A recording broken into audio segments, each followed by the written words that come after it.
आपने बताया था कि गॉड इज अल्टीमेट प्लानर, वही ऑर्गेनाइज करते हैं सब कुछ डिसाइड करते हैं, हमारे लिए सब कुछ प्लान करते हैं। बट जो ये प्लानिटरी पोजीशंस होती हैं, ये कैसे हमारी लाइफ को अफेक्ट करती हैं? और और कैसे हम अपने कर्म जो होते हैं हमारे, वो हमारी डेस्टिनी कैसे अफेक्ट करते हैं? मतलब हमारी डेस्टिनी चेंज हो सकती है कर्मा से या नहीं हो सकती है?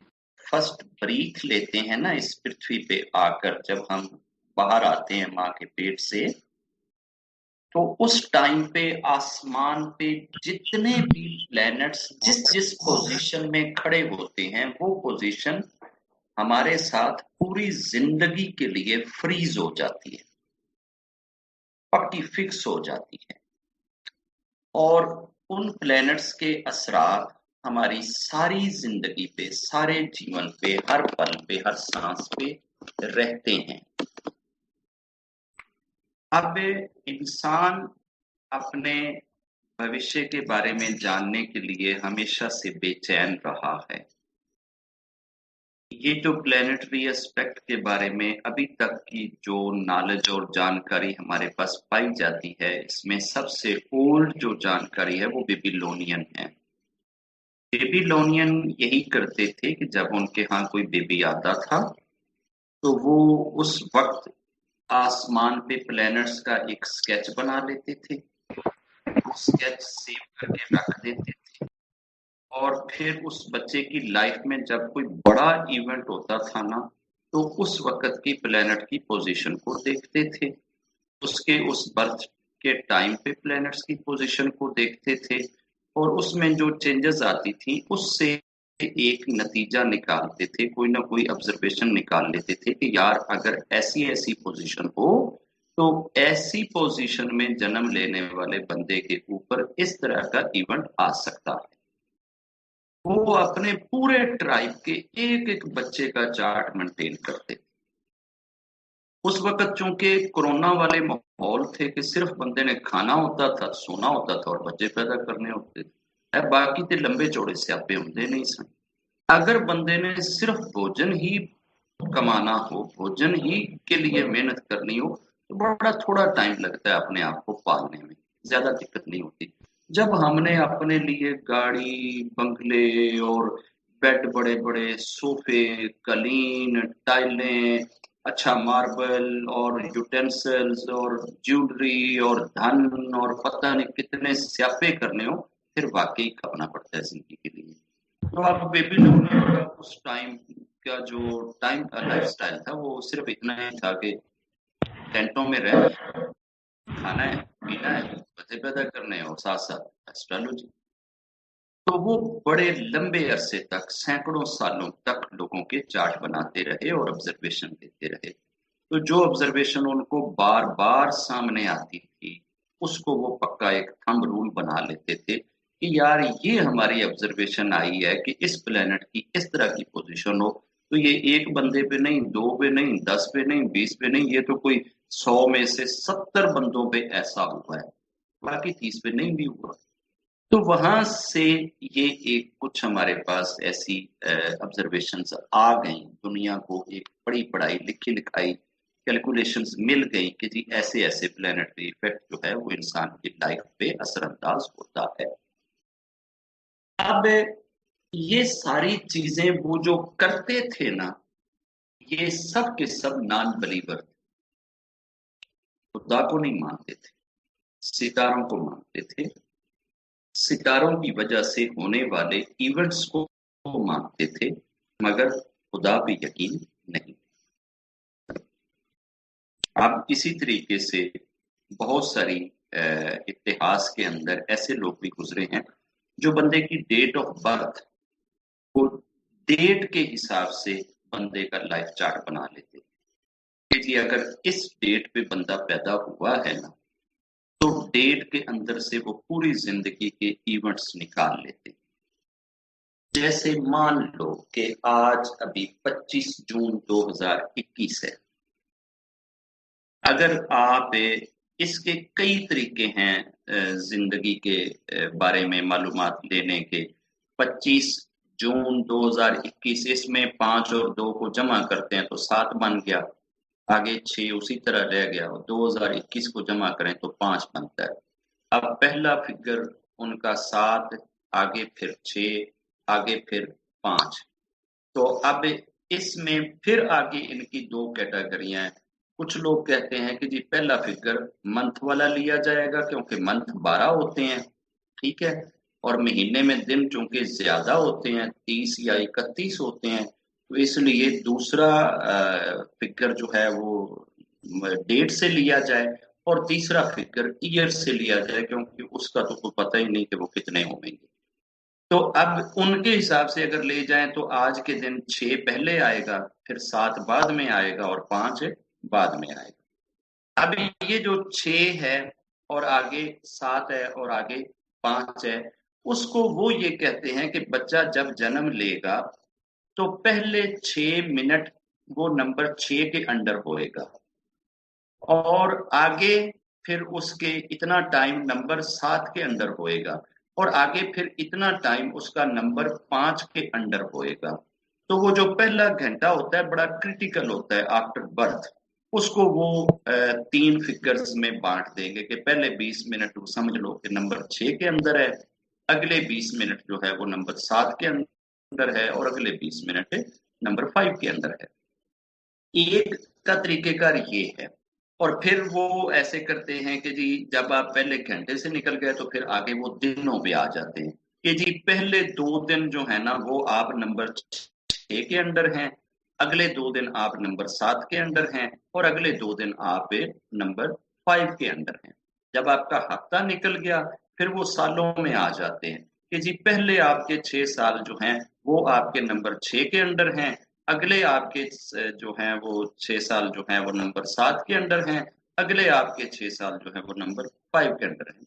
ये एक लाइन वाले तो इस तरह से कैलकुलेशन करते हैं। दूसरे क्या करते हैं, दूसरे ये करते हैं कि जी ये जो डेट ऑफ बर्थ है इसको सीधा मल्टीप्लाई कर दिए, जैसे 25 है तो 25 के आगे जून है तो 25 को 6 से मल्टीप्लाई कर दिया, 25 को जब 6 से मल्टीप्लाई करें तो 150 आ जाता है, और 150 को फिर 2021 से जो ईयर है उसके साथ सीधा मल्टीप्लाई किया, तो ये हमारे पास आ गए 303150। मान लो कि आज जो बच्चा पैदा हो रहा है उसकी लाइफ के बारे में आपने अगर प्रिडिक्शन देनी है तो उसके पहला जो फिगर है वो 3 है, फिर आगे 0 है, फिर आगे 3 है, फिर 1 है, फिर 5 है, फिर 0 है। तो इस बंदे के लाइफ में सबसे मैक्सिमम फिगर जो है वो 5 आ रहा है, और 5 दरमियान में है, मिड में है, 10 तक अगर जाएंगे तो 5 दरमियान में। यानी ये बंदे की आप एक लमसम प्रिडिक्शन ये देंगे कि ये बंदा जिंदगी में कभी भी कोई बहुत ऊंचे लेवल का काम नहीं कर पाएगा, ना इसको ऊंचे लेवल का दौलत मिलेगा, ना इसकी कोई ऊंचे लेवल पे सोशल स्टेटस इसका होएगा, ना ये ऊंचे लेवल पे कभी ये कोई स्पिरिचुअल काम कर पाएगा, ना ये, और ये हर चीज में एवरेज तक जाएगा अगर कोई बहुत अच्छा कर लेगा, यानी कि बड़ी वड्डी भी छाल मारेगा तो 5 तक जाएगा। एक तो प्रिडिक्शन वो इस टाइप की निकालते हैं।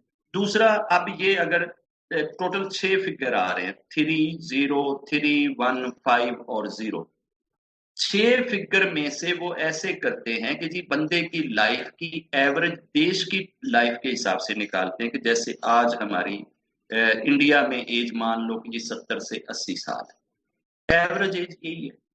तो अब ये 6 फिगर हैं तो 6 पे आप 80 साल को तकसीम कर दें तो 13 साल या 14 साल बनती है। तो पहले आपके 13 साल या 14 साल पहला फिगर 3 है उसके अंडर आएंगे, यानी कि जिंदगी के पहले 12 या 13 साल आप फिगर 3 के अंडर गुजारो। 13 साल के बाद आपका अगला फिगर 0 आ रहा है, अब अगले 13 साल आपने 0 के अंडर गुजारने हैं। 0 ये आपकी आइडेंटिटी, आपकी पहचान, आपका घर बार, आपकी सारी चीजें 0 से मल्टीप्लाई होने का इरादा है। ये नहीं हो सकता है कि आप कहीं हर चीज खत्म हो जाए, माँ बाप में से किसी की डेथ हो जाए, बिजनेस आपका ठप हो जाए, आपके साथ कोई बहुत बड़ा मेजर एक्सीडेंट हो जाए, आपका स्कूल जाना खत्म हो जाए, या कोई और इस टाइप का कोई स्यापा हो जाए, कोई बहुत बड़े मेजर इवेंट से आप गुजरेंगे और 10-12 साल तक उसका भुगतान आप भोगेंगे। फिर अगले 13 साल के लिए फिर आप नंबर 3 के अंडर आएंगे। फिर वो 13 साल बीतेंगे तो आप फिर नीचे आपका ग्राफ आ जाएगा, 1 पे आ जाएंगे। फिर अगले 13 साल में आप 5 पे जाएंगे। जब आप 65 से 75 साल की एज के होएंगे, बुढ़ापे होएंगे, उस वक्त ये चीज जाएगी और आगे फिर आपका अंत है, आगे फिर जीरो। ये जितने भी प्रिडिक्शन हैं ये जस्ट ऐसे है कि जैसे आप फैक्ट्री के अंदर से कोई गाड़ी निकालें, आप उसके साथ एक लॉग बुक निकालते हैं कि जी ये गाड़ी जो है ना, इस इतना इसके इंजन की कैपेसिटी है, इतनी इसकी फलां चीज है, इतनी इसकी फलां चीज है, इतना इसमें बंदे बैठ सकते हैं, इतना ये वजन उठा सकती, इतनी ये स्पीड ले सकती, इतनी इसकी फ्यूल कंजप्शन होएगी, होएगा, ये होएगा, ये सारी चीजें भी बिल्कुल ऐसे ही। मगर बीइंग ए बिलीवर, अब ये सारे जो कुछ भी कैलकुलेशंस हैं, कैलकुलेशन के 4-5 जरिए हैं इंसान की लाइफ के बारे में प्रिडिक्शन देने के लिए। अगला क्या है? अगला आपकी केमिस्ट्री, ये लाइन है। अब एक बंदे ने एस्ट्रोलॉजी भी नहीं जानता, एक बंदा न्यूमरोलॉजी भी नहीं जानता, वो खाली आपका हाथ देखता है, वो आपके हाथ की लाइनों से अंदाजा लगा लेगा ये राइट हैंड जो है आपका, ये आपका पास्ट और आपका प्रेजेंट शो कर देगा और ये आपका फ्यूचर शो कर देगा। इस लाइफ की लाइन से आपकी वो लाइफ का अंदाजा लगा लेगा कि ये लाइफ की लाइन कितनी है, ये बंदा थोड़ी उम्र गुजारेगा, ज्यादा उम्र गुजारेगा, कहाँ कहाँ इसको काट आ रहे हैं, वो टोटल लाइफ को 84 सालों में या 80 सालों में डिवाइड करके वो अंदाजा लगा लेगा कि इतने साल 20 साल हैं, यहाँ 60 साल हैं, यहाँ 70 साल हैं, यहाँ 80 साल है, और जिस जिस जगह पे कोई इवेंट दिख रहा है वो उस इवेंट को प्रिडिक्ट कर देगा। तो केमिस्ट्री से भी आप बाई बर्थ बच्चे का हाथ देख के पूरी लाइफ के बारे में आप प्रिडिक्शन कर दोगे।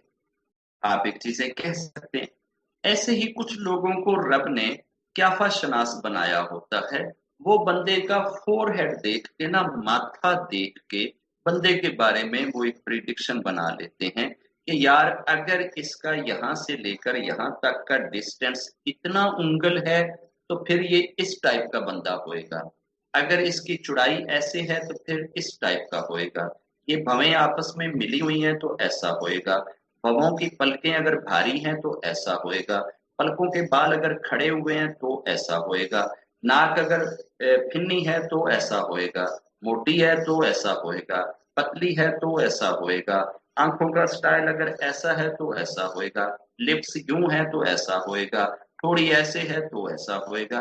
ये लोग भी ना ये केमिस्ट्री देखेंगे, ना ये न्यूमरोलॉजी देखेंगे, ना ये आपकी एस्ट्रोलॉजी देखेंगे, निकाल के वो ले आएंगे कि जनाब ये है। अब ये अगर एक इंसान आपके सामने हो, आप उस इंसान का एक एस्ट्रोलॉजी से कुंडली बना के एक चार्ट बना लें, एक आप उसकी केमिस्ट्री से चार्ट बना लें, एक आप उसका न्यूमरोलॉजी से चार्ट बना लें, एक आप उसका इल्म क़ियाफा से चार्ट बना लें। कहीं आपको एस्ट्रोलॉजी उसकी लाइफ पे ठीक लगेगी, कहीं आपको न्यूमरोलॉजी उसकी लाइफ पे ठीक लगेगी, कहीं आपको केमिस्ट्री वाली प्रिडिक्शन ठीक लगेगी, कहीं आपको इल्म क़ियाफा वाली प्रिडिक्शन ठीक लगेगी। ये सारे नॉलेज, ये सारे इल्म जो हैं इसी तरीके से आपको डिफरेंट तरीके से दिखेंगे और डिफरेंट तरीके से आप उनको फील करोगे। कोई एक भी नॉलेज 100% आपकी प्रिडिक्शंस नहीं दे सकता, 100% आपके ऊपर फिट नहीं बैठता। उसकी वजह कि ये सारे के सारे इल्म जो हैं, सारे के सारे नॉलेज जो हैं, ये इंसानी नॉलेज है, ये इंसान के बनाए हुए हैं। ये कोई ईश्वर की तरफ से आपके हाथ में वो बुक नहीं चढ़ गई कि जिससे आप देखकर ये सारा कुछ बिल्कुल 100% आप ठीक बता दें कि जनाब ये 18 साल 6 माह 3 दिन 4 घंटे 9 मिनट पे इसके साथ ऐसे होएगा, ऐसे नहीं होगा। और फला डेट पे इतने बजकर इतने मिनट पे ये चीज करेगा, ऐसे नहीं होता, इतनी पूरी प्रिडिक्शन दी नहीं जा सकती। वाई, क्यों ऐसा नहीं होता? इसलिए ऐसा नहीं होता कि रब की जो कुदरत है ना, वो बंदे के बारे में बार बार तब्दील होती है, बार बार चेंज होती है। रब सारी की सारी चीजें लिख के फारग हो के आराम से साइड पे नहीं बैठा हुआ। उसने बंदे को दी है आजादी, चॉइस दिया है। आपने करवाई प्रिडिक्शन। अब आपकी प्रिडिक्शन में ये है कि आप सारी जिंदगी गाड़ी नहीं झूले ले सकते, आप गाड़ी में नहीं बैठ सकते, आपको गाड़ी नहीं मिलेगी। लेकिन ये प्रिडिक्शन तो आपके बारे में है ना, आपकी अम्मा के बारे में तो नहीं है। अब आपकी अम्मा के नसीब में रब लिख देता है 10 गाड़ियां। जब अम्मा के नसीब में 10 हैं तो अम्मा तो आगे 5 बेटों में बांट देगी, वो तो सारे एक एक लब जाएगी। अब प्रिडिक्शन वाले प्रिडिक्शन करते रहें, वो अपनी एस्ट्रोलॉजी लेकर फिरते रहें, अपनी न्यूमरोलॉजी लेकर देखते रह जाएं। रोज उसके घर के सामने देख के एस्ट्रोलॉजर ऐसे देखे कि यार इसके हाथ में तो साइकिल भी नहीं आनी चाहिए, ये इतनी मर्सिडी में कहां से बैठे फिरता है। भाई ये मर्सिडी इसका नसीब नहीं है, ये इसकी माँ का नसीब है। उसने अपने नसीब से अपने बेटे को शेयर किया है। तो ये जो शेयरिंग ऑफ नसीब है ना, शेयरिंग ऑफ मुकद्दर है ना, शेयरिंग ऑफ डेस्टिनी जो है ना, इससे हम इन सारे अलूम को, सारे नॉलेज को, सारी जानकारी को मात दे देते हैं, बाज़ दफा पीछे छोड़ जाते हैं। ये वो चीजें हैं जो इंसान को वो चीजें अता कर देती है जिससे इंसान का बिलीव, इंसान का फेथ, इंसान का विश्वास रब की जात के साथ जुड़ता है कि यार रब अगर चाहे ना तो बहाने लाखों हैं, और अगर रब ना चाहे तो दुनिया सारी भी मिलकर आपको कोई चीज देना चाहे तो वो चीज आप तक नहीं पहुंचती। इंसान खुद भी दुआ अपने मुकद्दर, अपने फेट, अपने डेस्टिनी को चेंज करने के लिए करता रहे, और अपनी माँ, बहन, बेटी, बीवी, बच्चे, बहन भाई, यार दोस्त, फ्रेंड सर्कल, एम्प्लाई, स्टाफ, सबसे दुआ की विनती करता रहे। कोई पता नहीं होता कि किसके लबों से निकले हुए चंद शब्द जो हैं वो आपका काम तमाम कर दें, आपकी वो मुराद पूरी कर दें। एक ऐसे महापुरुष हैं कि उनके बारे में ये मिलता है कि ये इतने बड़े महापुरुष थे कि 40 वर्ष तक ये ऊपर आसमान पे, आकाश पे उड़ते रहे हैं। जहाज लेके नहीं, चांद गाड़ी लेके नहीं, खुद उड़ते रहे। कैसे उड़ते रहे, ऊपर क्या खाते थे, क्या पीते थे, कैसे लाइफ बिताते थे, ये हमें नहीं इसका पता लगता, क्योंकि महापुरुषों की जिंदगी को हम नहीं एनालिसिस कर सकते या अज्यूम कर सकते।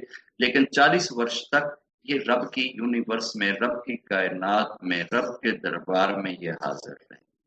ये इस लेवल तक पहुंचे कैसे? इन्होंने जवानी में पांव रखा ना तो इनको रब को पाने की तलाश लग गई, रब को पाने की तड़प लग गई।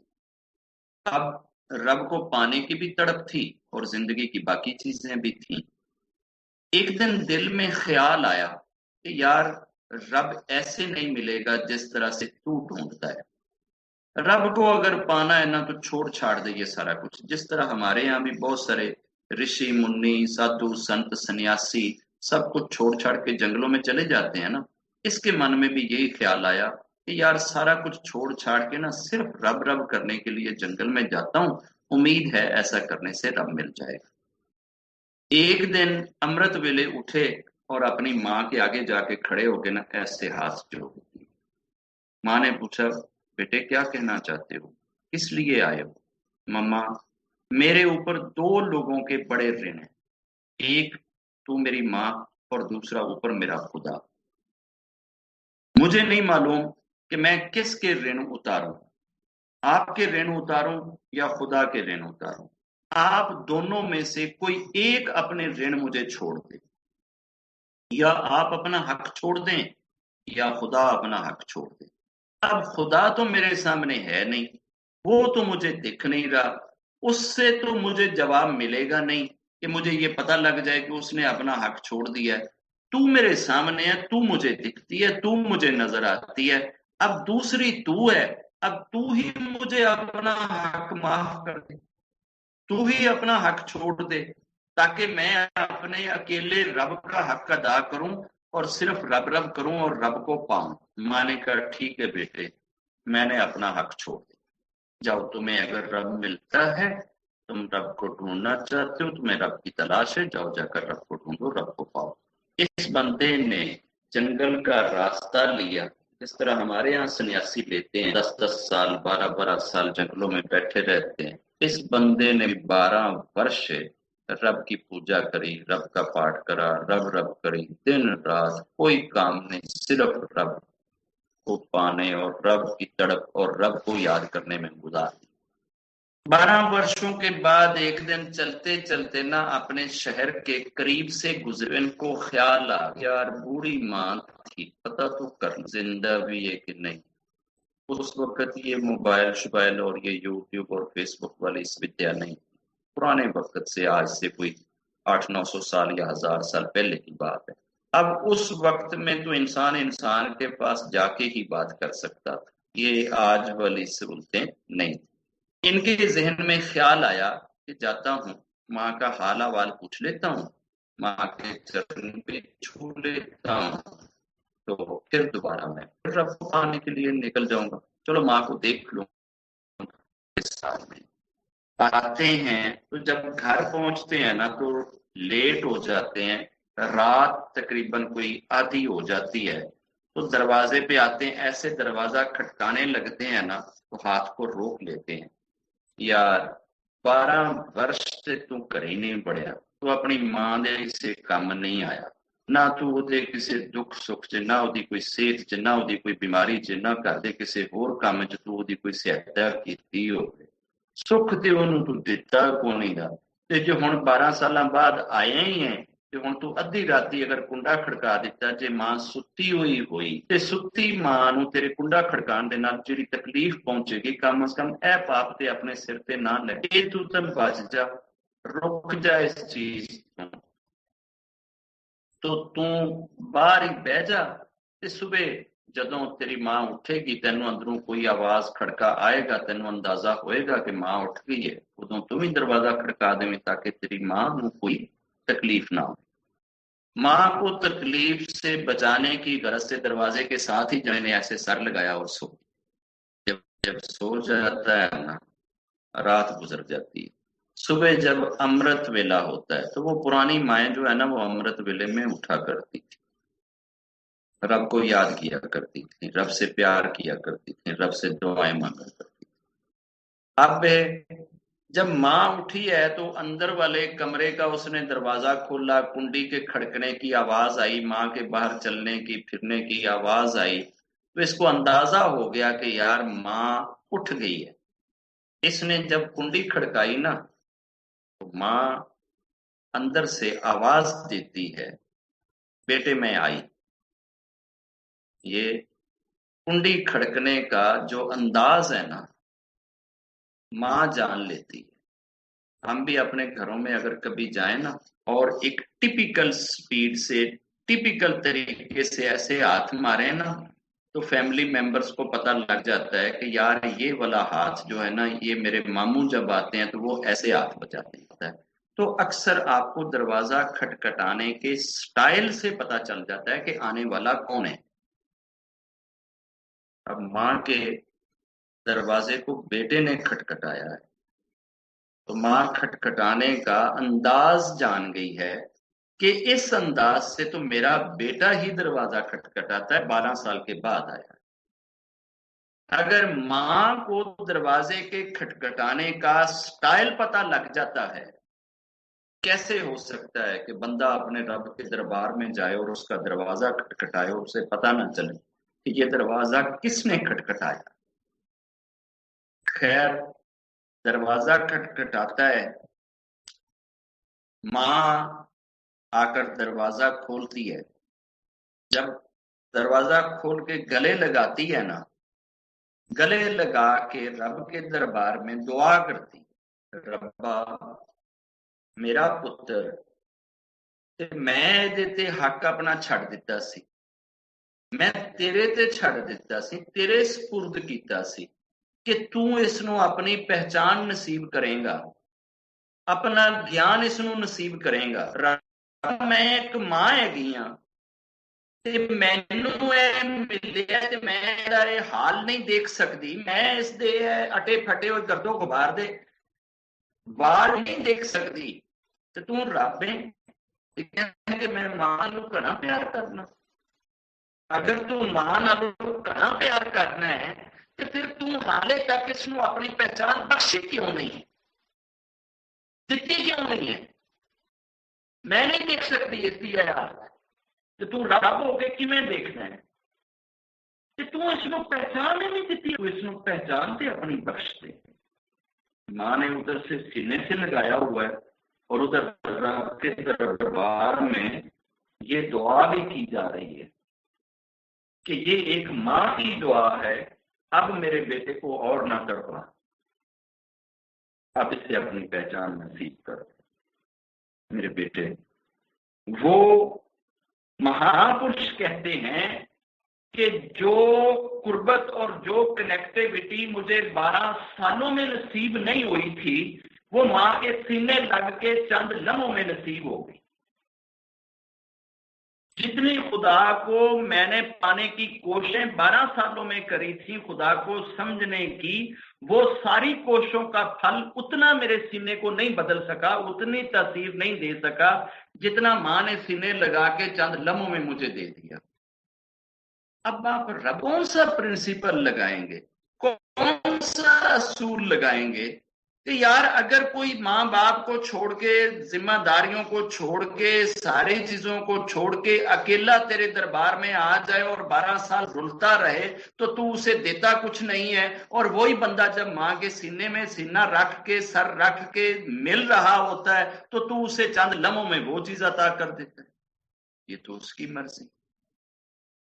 हमारे दुख को, तकलीफ को, कष्ट को, बीमारी को देख के जब हमारे फैमिली मेंबर, हमारे इज्जो अकरबा, हमारे रिश्तेदार, हमारे रिलेटिव, हमारे बहन भाई जब हाथ उठाते हैं ना रब के दरबार में कि रब्बा अब मैं अपने बेटे की बीमारी नहीं देख सकती, रब्बा अब मैं अपनी माँ को बीमार नहीं देख सकता, रब्बा अब तू मेरे भाई को ठीक कर, अब तू मेरे फादर इन लॉ को ठीक कर दे, अब तू मेरी बेटी को ठीक कर दे, मेरी बहन को ठीक कर दे, मेरी सास को ठीक कर दे, मेरी फला भांजी है, भतीजी है, चचा है, ताया है, रिलेटिव है, दोस्त है, यार है।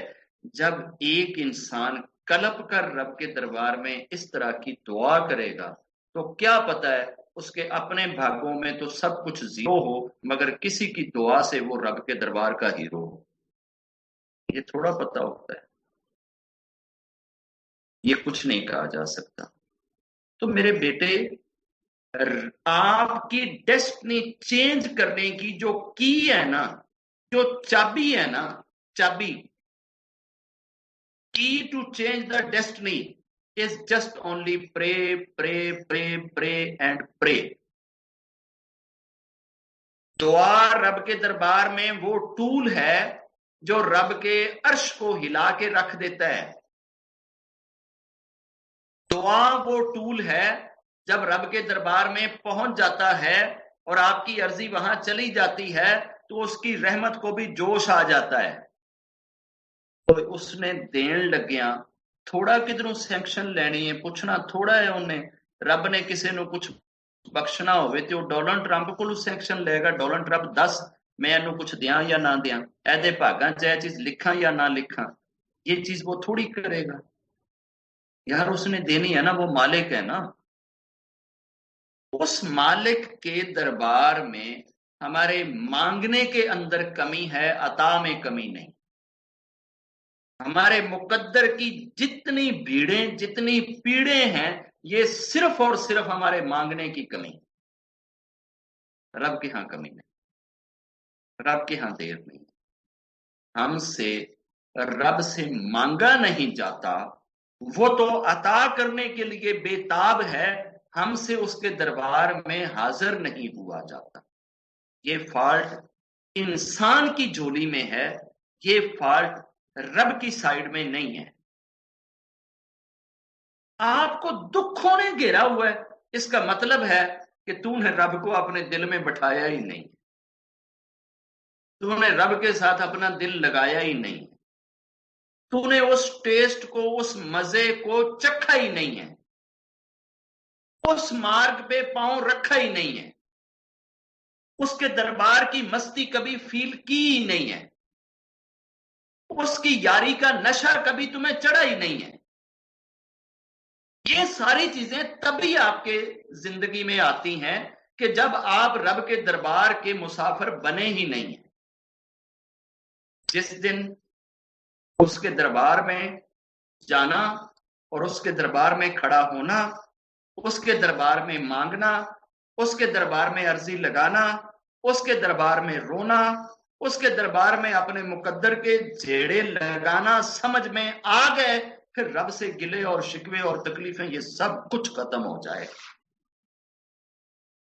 आप जैसा हैप्पी, आप जैसा खुश, आप जैसा मुकद्दरों वाला, आप जैसा भागों वाला, आप जैसा पीसफुल, आप जैसा आनंद में रहने वाला इंसान दुनिया में कोई नहीं होएगा अगर आपको उसके दरबार तक रसाई नसीब हो जाए।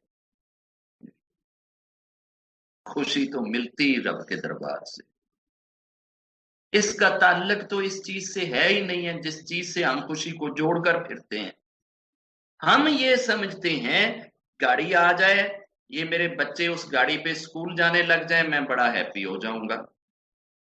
मेरे बेटे की जॉब लग जाए, अच्छी तनख्वाह लग जाए, मैं बड़ा हैप्पी हो जाऊंगा। मेरी बेटी का किसी अच्छे घर में ब्याह हो जाए, शादी हो जाए, मैं बड़ा हैप्पी हो जाऊंगा। इन सारी चीजों से कभी आपको खुशी नसीब नहीं हुई। खुशी सिर्फ रब के देने से आपको मिलेगी। शांति किधर है, कहां है? रब की याद में, रब के प्यार में। रब आपसे ये नहीं कहता कि आप सब कुछ छोड़ छाड़ के मुझे पाने के लिए जंगलों में निकल आओ, ये नहीं कहता। रब कहता है आप बीवी के साथ रहो, बच्चों के साथ रहो, बहन भाइयों के साथ रहो, सोसाइटी के अंदर रहो, दुनिया के तमाम इंसानों के अंदर रहो। आप खाने के लिए, पीने के लिए, अच्छी जिंदगी के लिए एफर्ट्स भी करो, आप सारी ये चीजें करो, मगर इन सारी चीजों के करते हुए आपके दिमाग में, आपकी सोच में, आपकी इंटेंशन में, आपकी चाहत में मेरे से बढ़कर कभी कोई चीज ना आए।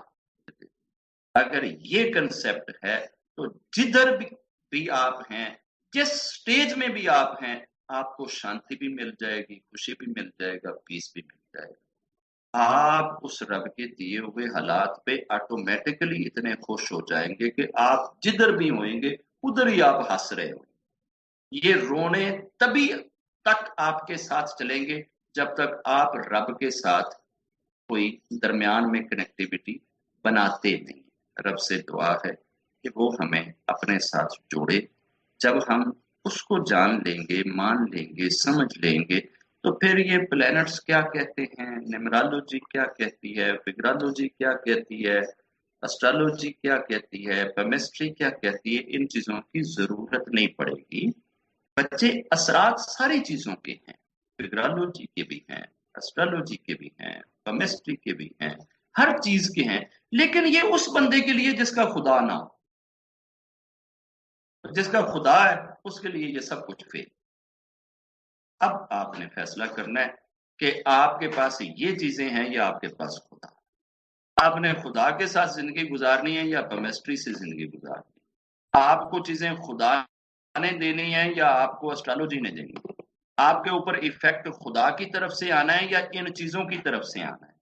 ये फैसले हमारी अंदर की दुनिया करती।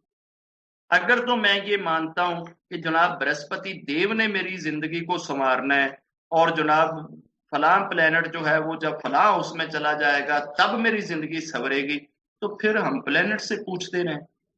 और अगर ये हो कि यार मेरी जिंदगी का मालिक तो वो है जिसने बृहस्पति देव को क्रिएट करा है, मेरी जिंदगी का मालिक तो वो है जिसने ये सारी की सारी जितनी ये ऊपर की दुनिया है वो क्रिएट करी।